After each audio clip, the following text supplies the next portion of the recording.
கர்த்தருக்குள்ள நம்ம எப்பொழுதும் சந்தோஷமா இருக்கணும். இன்னைக்கான கதைக்குள்ள போலாமா?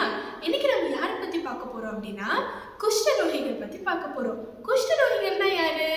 எஸ், அவங்களுக்கு கையிலெல்லாம் ஒரு மாதிரி புண்ணு புண்ணா வந்துடும், காலெல்லாம் புண்ணு வந்துடும். அவங்க ஒரு மாதிரி ஸ்மெல் வரும். ஊருக்கு வெளியில அவங்கள ஒதுக்கி வச்சிருவாங்க. ஸோ இவங்க தான் யார் பார்த்தீங்கன்னா குஷ்டரோகிகள். எப்போ அந்த காலத்துல இந்த மாதிரி எல்லாம் நடக்கும். அப்போ என்ன நடக்கும் அப்படின்னா, அந்த மாதிரி ஊருக்கு வெளியில ஒதுக்கி வச்சதுக்கு அப்புறமா அவங்க சரியாகிற வரலும் அங்கவே இருக்கணும்.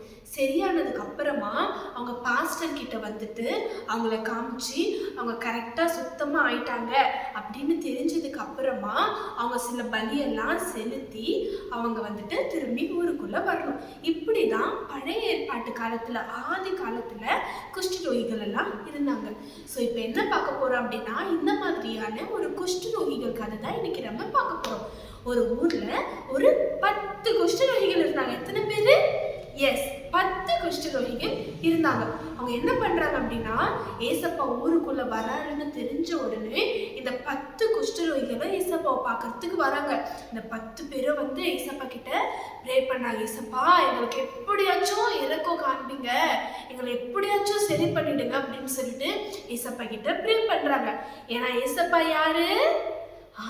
அவரால் சரி பண்ண முடியும். அவரு குருடரை பார்க்க வைக்க முடியும், செவிடரை கேட்க வைக்க முடியும். இந்த மாதிரி நிறைய அற்புதங்களை ஏசப்பா பண்ண முடியும். அப்படின்றதுனால அவங்க தெரிஞ்சு என்ன பண்றாங்க, ஏசப்பாவை தேடி ஏசப்பா கிட்ட ஹெல்ப் கேட்குறாங்க.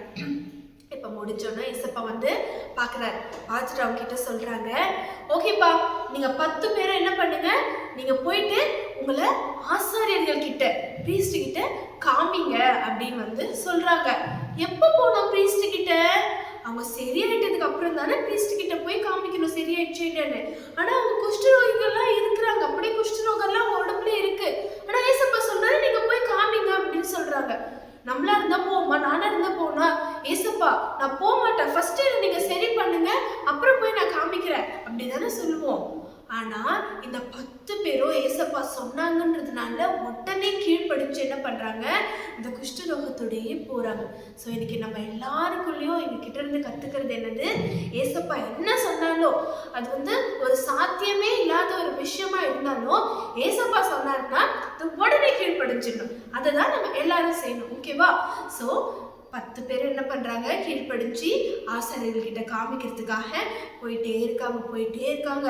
பாதி வழியில வந்த உடனே தான் அவங்க பாக்குறாங்க, அவங்க பாடி எல்லாம் அப்படியே சரியாயிடுச்சு.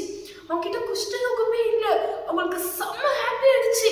உடனே அந்த 10 பேரும் பார்த்துட்டு நிக்கிறாங்க. என்ன பண்றாங்க, அந்த 10 பேரை நின்றுட்டு பார்த்துட்டு எல்லாரும் போறாங்க. போனா அதுல ஒரே ஒரு குஷ்டரோகி மட்டும் போகாம திரும்பி ரிட்டர்ன் வராரு. எங்க வராரு?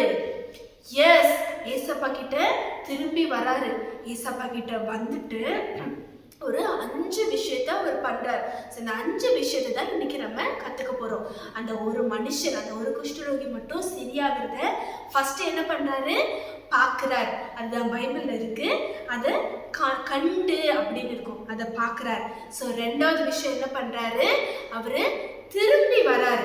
திரும்பி வந்துட்டு ஏசப்பாக்கு நன்றி சொல்றதுக்காக வரார். ஸோ இன்னைக்கு நம்மளும் கூட ஏசப்பா நம்மளுக்கு செஞ்சிருக்கிற அற்புதங்கள், ஏசப்பா நம்மளுக்கு உடை தந்திருக்காரு, ஃபுட்டு தந்திருக்காரு, அம்மா அப்பா தந்திருக்காரு, ஃப்ரெண்ட்ஸ் தந்திருக்காரு, நல்ல சர்ச் தந்திருக்காரு, நல்ல ஃபெலோஷிப் தந்திருக்காரு, இதெல்லாம் நம்ம பார்க்குறோம். எத்தனை பேர் அதை திரும்பி யோசிக்கிறோம்? அதை நம்ம திங்க் பண்ணணும். நம்ம என்ன பண்ணணும், அதை பார்க்கணும். செகண்ட் என்ன பண்ணணும், அதை திரும்பி யோசிச்சு அதை திரும்பி பார்த்து, 3வது விஷயம் என்ன பண்றான் அப்படின்னா, உரத்த சத்தத்தோட தேவனை மகிமைப்படுத்தினானா. எப்போல்லாம் நம்ம உரத்த சத்தம்னா என்னது, கத்துறது, சத்தமா கத்துறது இல்லையா? எப்பெல்லாம் நம்ம சத்தமா கத்துவோம், நம்ம ஜாலியா இருக்கும்பொழுது, நம்மளுக்கு ஏதாச்சும் ஒரு நல்லது நடந்துச்சா, நம்ம ஆசைப்பட்டது எதுனா கிடைச்சும் போது ஜாலியா கத்துவோம். அதே மாதிரி தான் இந்த குஷ்டரோகி என்ன பண்றான், உரத்த சத்தமா தேவனை மகிமைப்படுத்துறான். இன்னைக்கு நம்ம சர்ச்சில் எப்படி பாடுறோம், பைபிள் எப்படி வாசிக்கிறோம், அப்படியே முன்னு அப்படி பண்றோமா? அந்த மாதிரி பண்ணக்கூடாது. ஏசப்பா நம்மளுக்கு நல்ல வாய்ஸ் கொடுத்துருக்காரு, நல்ல நம்மளுக்கு பாடுறதுக்கான டேலண்ட் கொடுத்துருக்காரு. ஸோ நம்ம என்ன பண்ணோம், சத்தமா, பைபிள் வசனம் கூட சொல்றதுல கம்பீர சத்தமா ஏசப்பாவை நம்ம துதிக்கணுமா. ஸோ இந்த குஷ்டரோகி 3வது பண்ணது என்னது, கம்பீர உரத்த சத்தமா தேவனை மகிமைப்படுத்துறா. 4வது ஒரு விஷயம் பண்றா என்ன அப்படின்னா, அவருடைய பாதத்துல முகம் குப்புற விழுந்துடுறா.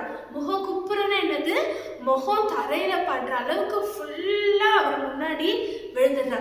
ஸோ இது என்ன குறிக்குது, நம்ம ஃபுல்லா ஆண்டவருக்கு சரண்டர். எப்போ நம்ம காலில் விழுந்துருவோம், எஸ் என்னால ஒண்ணுமே இல்லை, எல்லாமே உங்களால தான் அப்படின்ற ஒரு தாழ்மை மனப்பான்மை நம்ம ஏசப்பாக்கு முன்னாடி இருக்கணும். ஸோ அவனை போல நம்மளும் ஃபுல்லா ஆண்டவர்கிட்ட நம்மளை சரண்டர் பண்ணி ஆண்டவர்கிட்ட நம்ம தாழ்மையா இருக்கணும். எனக்கு சரியாயிடுச்சு, எனக்கு இது இருக்கு, அப்படி இல்லை, இது எல்லாம் ஏசப்பா தந்தது அப்படின்னு சொல்லிட்டு எப்படி அந்த குஷ்டரோகி உணர்ந்து அவர்கிட்ட சரண்டர் ஆனானோ, தாழ்மையா நடந்துக்கினானோ, அது மாதிரி நம்மளோட எல்லா விஷயத்திலும் ஏசப்பா கிட்ட நம்மளை சரண்டர் பண்ணி நம்ம தாழ்மையா நடந்துக்கணும். 5வது விஷயம், அவன் தேவனுக்கு ஸ்தோத்திரம் செலுத்தினான். ஸோ இதெல்லாம் பண்ணி தேவனுக்கு நம்ம ஃபைனலா என்ன சொன்னோம், ஆண்டவருக்கு நன்றி சொன்னோம். எல்லாத்துக்காக ஒன்றுத்துக்காக ஏசப்பாக்கு நம்ம நன்றி சொல்லுகிறவர்களா இருக்கணும்.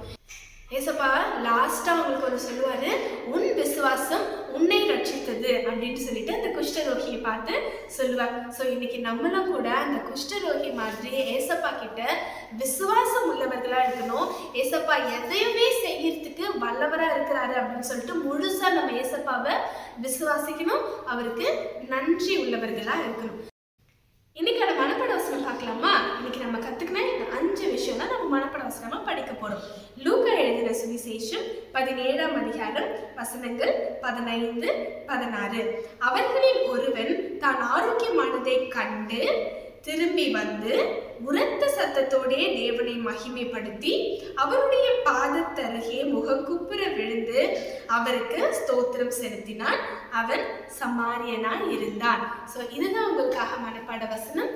நம்மளும் ஆண்டவர்கிட்ட நன்றி உள்ளவர்களா இருப்போமாக. பாய்.